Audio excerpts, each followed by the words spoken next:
সাংবাদিক নিৰ্ভীক হ'ব লাগে। মন্ত্ৰীয়ে, মুখ্যমন্ত্ৰীয়ে, MLA, সাংসদে কাকো গুৰু গোসাঁই নামানা হ'ব। নিউজ কৰিছা তোমাৰ মই ঠেং মাগি দিম।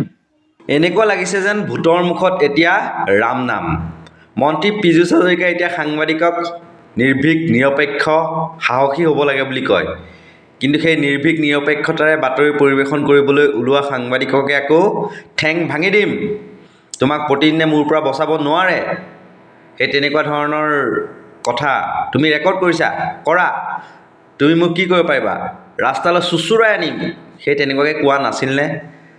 চাওকচোন, কালিৰ পীযুষ হাজৰিকা আৰু সৌ তাহানিৰ 2020-21 চনৰ বা 19 চনৰ পীযুষ হাজৰিকাৰ সেই দম নিশ্চয়কৈ আপোনালোকৰ মনত আছে।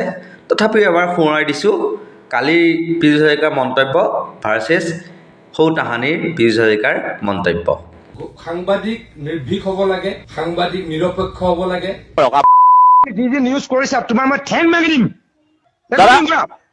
দাদা আপুনি কিয় ভুল বুজাইছে মই ধৰিব পৰা নাই। আপুনি ৰেকৰ্ডিং কৰা, তুমি মিয়া হৈ মোক যিটো কৰিছা ৰেকৰ্ডিং কৰা। আপুনি কিয় তেনেকে কৈ আছে? তোমাৰ ঘৰত মই চুচৰাই ৰাস্তাত আনিম, তোমালোক ৰাস্তাত আহিব লাগিব। সংবাদ মাধ্যমৰ গণতন্ত্ৰক শক্তিশালী কৰাত অত্যন্ত ডাঙৰ ভূমিকা আছে। সেইটো আপোনাৰ তোমাৰ প্ৰতিদিনে মোৰ পৰা বচাব নোৱাৰে। তোমাক আৰু তুলসীক প্ৰতিদিনে মোৰ পৰা বচাব নোৱাৰে। কি পৰ্যায়লৈ তোমালোকৰ লগত যাম চাবা। নহয় দাদা, হেৰি নহয়, আপুনি ভুল কিয় বুজি আছে? নজুল মোক মিয়াৰ পলিটিক্স মোৰ লগত নকৰিবা, মিয়াৰ পলিটিক্স মোৰ লগত নকৰিবা। ৰেকৰ্ডিং কৰা। আপুনি শুনক দাদা, ৰেকৰ্ডিং কৰা, মই কৈ আছো তোমাক। নহয়, আপুনি কিয় ভুল বুজিছে? মিয়াৰ পলিটিক্স মোৰ লগত নকৰিবা। আপুনি অফিচত সোধক যে ভিডিঅ'টো ক'ত পাইছে। তোমাক আৰু মই তুলসীক শিকাই দিম মই এই 5 বছৰত। নহয় দাদা, আপুনি কিয় ভুল বুজি আছে? আপুনি মই পীযুষ হাজৰিকাক কি হয় শিকাই দিম। ফাৰ্ষ্ট কেজুৱেলিটি হ'ল সাংবাদিকসকল, তাৰ পাছতে গণতন্ত্ৰৰ কেজুৱেলিটি হ'ব। ডেফিনেটলি গণতন্ত্ৰৰ কেজুৱেলিটি হ'ব। সংবাদ মাধ্যম যদি উইক হয়, গণতন্ত্ৰ বিপদজনক হ'ব। মন্ত্ৰীয়ে, মুখ্যমন্ত্ৰীয়ে, MLA, সাংসদে কাকো গুৰু গোসাঁই নামানা হ'ব, তেতিয়া বেয়া হৈ যাব। অফিচাৰসকলে কাকো গুৰু গোসাঁই নামানা হৈ যাব, তেতিয়া গণতন্ত্ৰৰ অৱক্ষয় হ'ব। নিউজ কৰিছা তোমাৰ মই ঠেং মাগি দিম। আৰু মই হেৰি কবা তুলসীক কৈ দিয়া এতিয়া সাৱধান হৈ যাবলৈ। তোমালোক তাতে মই বৰবাদ কৰি দিম। আপুনি কিয় তেনেকে কৈ আছে? তোমাৰ ঘৰত মই চুচৰাই ৰাস্তাত আনিম, তোমালোক ৰাস্তাত আহিব লাগিব।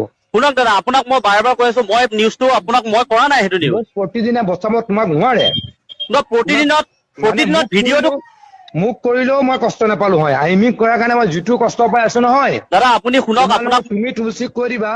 মই তাত যোৱাই নাই দাদা, মিটিংখনলৈ মই যোৱা নাই। নিউজ কৰিছা তোমাৰ মই ঠেং মাগি দিম। মিটিঙত তুলসীকো কৈ দিবা, মই জিনা হাৰাম কৰি দিম। আপুনি মোক কিয় কৈ আছে দাদা, মই বুজি পোৱা নাই। আপোনাৰ বেয়া নাপাব দেই, মই কথাখিনি অলপ চিৰিয়াছলি কৈছো আৰু কাকো মই টাৰ্গেট কৰি পোৱা নাই। মোৰ মন্তৰৰ যিখিনি কথা, হৃদয়ৰ কথাখিনিহে কৈছো।